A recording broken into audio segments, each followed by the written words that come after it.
Sa mabuting balita ngayon, sinabi ni Jesus na napakasama ng lahing ito sapagkat naghahanap ito ng tanda, ngunit walang ibang tanda ang ibibigay kundi ang tanda ni Jonas. Ang mga tao noon ay naghahangad ng kahangahangang himala upang maniwala, ngunit hindi nila nakikita na ang mismong presensya ni Jesus ang pinakamalaking tanda. Tulad ni Jonas na naging tanda sa mga taga Ninive, si Jesus ang tunay na tanda ng Diyos, hindi lamang sa kanyang mga salita, kundi sa kanyang kamatayan at muling pagkabuhay. Ang tanda ni Jonas ay tumutukoy sa pagbabalik loob ng mangaral si Jonas sa Ninive. Nagsisi ang mga tao at nagbago ng buhay. Ngunit sinabi ni Jesus na may higit pa kay Jonas na narito.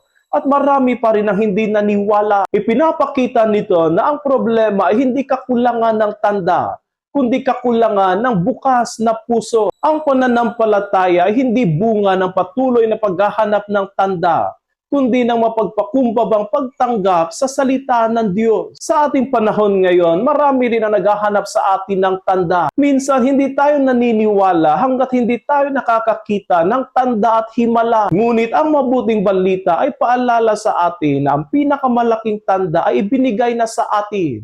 Si Kristo mismo, ang kanyang buhay, ang kanyang pag-ibig, ang kanyang krus, at ang kanyang muling pagkabuhay. Ang tanong ay hindi kung may tanda ba, kundi kung tayo ba ay handang tumugon kay Kristo na tandaan natin. Ngayon ay inanyayahan tayo ng Panginoon sa tunay na pagbabalik loob. Hindi sapat ang paghanga sa mga himala. Kailangan ng pagbabago ng ating puso. Tulad ng mga taga Ninive, tayo ay tinatawag na magsisi at bumalik sa Diyos. Kung bubuksan natin ang ating mga puso kay Kristo, hindi na natin kailangan pa maghanap ng ibang tanda, sapagkat matatagpuan natin sa Kanya ang katotohanan, pag-asa, at buhay na walang hanggan.